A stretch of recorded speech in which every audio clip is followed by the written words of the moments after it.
금붕어 백전병의 원인과 치료, 예방 및 방법에 대해. 백전병이란 금붕어 및 관상용 물고기에게 희미한 흰점이나 반점이 덮이는 현상을 말합니다. 백전병의 경우 금붕어와 같은 관상용 물고기에게 흔하게 나타나는 질병 중의 하나이며 적어도 한 번 정도는 재발할 수 있는 질병에 속합니다. 백전병의 경우 보통 화이트 스팟이라 불리기도 하지만 주로 이크 또는 이츠라는 약어를 쓰기도 합니다. 금붕어 백전병 원인은 이러한 백전병의 원인은 주로 온도의 변화 및 새로운 수질에 적응하는 것과 같은 외부적인 환경으로 받는 스트레스로 인해 금붕어의 면역체계가 약해졌을 때 주로 발생합니다.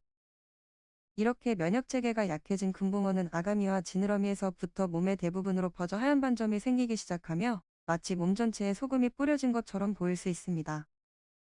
초기 감염의 경우 주로 지느러미에서부터 증상이 나타납니다. 주로 새로 유입된 금붕어에게서 자주 발생하며 이것은 수조에 적응하는 스트레스로 인해 면역체계가 약해져 기존 수조에 존재하는 기생충의 노출로 인한 원인으로 볼 수 있습니다. 이외에는 수조에서 질산염의 수치가 높거나 기생충이 잘 자랄 수 있는 관리가 되지 않은 수조에 잘 나타날 수 있습니다. 금붕어 백전병의 원인은 금붕어의 점액으로 덮인 피부와 조직을 먹는 원생동물의 기생충에 의해 발생하는 것이 주요 원인입니다. 이 기생충의 이름은 이츠디오피디리어스 멀티필리스라 불리며 한글로 번역하면 다량의 물고기 이끼를 뜻합니다. 금붕어 백전병 증상. 금붕어 백전병 증상으로 아가미, 몸통, 머리 또는 지느러미에 나타나 급속도로 퍼지며 작은 흰색의 점 또는 반점이 몸 전체에 덮이게 됩니다. 초기 경미한 경우 아가미에 숨어 알아차리지 못할 수 있으며 이러한 미묘한 증상을 관찰하지 못할 수 있습니다. 이러한 백전병에 감염된 금붕어의 행동은 지느러미를 고정한 채 수조의 벽면이나 여과기와 같은 물체 및 장식물에 몸을 비비는 등의 행동을 하며 이는 기생충을 제거하려는 움직임으로 볼 수 있습니다. 특히 아가미에 심하게 감염이 되어 있는 금붕어는 금세 무기력해지고 체중 또한 빠르게 감소합니다. 호흡 또한 힘들기 때문에 산소 공급기 근처에서 호흡을 하는 형상과 더불어 머리 또는 지느러미와 몸에 피가 섞인 발진이 생겨날 수도 있습니다. 금붕어 백전병 예방. 백전병이 생기는 주요 원인은 금붕어가 받는 스트레스와 관리되지 않는 수질로 인한 부분에서 많이 발생되며 이러한 환경은 금붕어가 많은 병에 걸릴 가능성을 높여주는 계기가 됩니다. 이러한 열악한 환경으로 인해 면역체계가 약해진 금붕어에게 숨겨진 질병이 있을 수 있습니다. 금붕어 백전병 예방에 있어 가장 중요한 부분은 수질 관리입니다. 첫 번째로 수질 관리 및 산소 공급기 및 여과기의 상태를 우선적으로 확인해야 합니다. 여과기의 필터에 문제가 생기는 경우 수질에 있어 악영향을 미치는 주요 원인이 됩니다. 두 번째로 불안정한 수온입니다.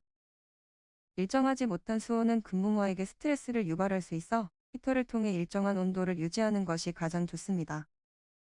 세 번째로 먹이 급여입니다. 금붕어에게 있어 과다한 사료를 주거나 저품질의 사료를 먹이는 경우 건강 및 수질의 저하를 불러올 수 있습니다. 네 번째로 새롭게 투입되는 금붕어에 대한 관리입니다.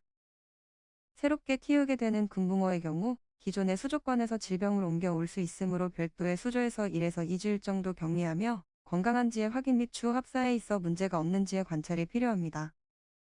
금붕어 백전병 치료. 금붕어 백전병의 경우 까다로운 질병에 속하며 일부의 금붕어는 죽는 경우가 대다수입니다. 그렇기 때문에 이러한 증상을 빨리 파악하고 증상의 강도에 따라 치료가 달라질 수 있습니다. 약물 치료. 금붕어 백전병 치료에 있어 대부분이 약물을 이용한 방법입니다. 이 방법은 금붕어에 있어 강한 독성을 제공할 뿐더러 치료 중 궤양으로 인해 2차 감염을 일으킬 수 있는 원인이 될 수 있어 항생제 투여 또한 필요합니다. 과거 말라카이트 그린 및 황산구리 또는 포름알데히드와 같은 독성 혼합물을 1에서 2주 정도 수조에 투약하며 치료하는 것이 일반적이며 아직까지도 이러한 치료법이 사용되고 있습니다. 전체 치료를 원하는 경우 산소 공급기의 필터를 제거하고 매일 4분의 1의 물을 교환해야 하며 펌프를 통해 금붕어의 배변 또한 최대한 치워야 합니다. 증상이 심한 금붕어의 경우 다른 수조를 사용하여 개별적으로 치료를 해야 합니다. 소금욕. 소금욕의 경우 수족관 소금을 이용해 물의 염도를 높이는 방법입니다. 이 방법은 물고기의 가려움을 해소해주고 진정시키는 데에 도움을 줄 수 있으며 기생충 또한 박멸할 수 있습니다. 기르고 있는 금붕어의 개체수 및 유형에 따라 수조의 이상적인 염도의 상태를 파악해야 합니다. 일부의 물고기는 다른 물고기에 비해 염분에 민감해서 처리를 하지 못할 수 있어 각별히 주의해야 합니다. 소금욕의 경우 1에서 2주 정도의 시간이 소요가 됩니다. 온도 및 수조 변경. 금붕어에게 있어 약물 및 소금욕의 경우 스트레스와 같은 치명적인 상황을 일으킬 수 있기 때문에 일부 이러한 방법을 이용합니다. 수조의 온도를 높이는 경우 수조에 있는 원생, 기생충의 수명 주기를 파악할 수 있기 때문에 수조의 온도 상승과 수질의 변화로 인해 새로운 숙주를 찾아 감염을 지속시킬 수 없게 만들 수 있습니다.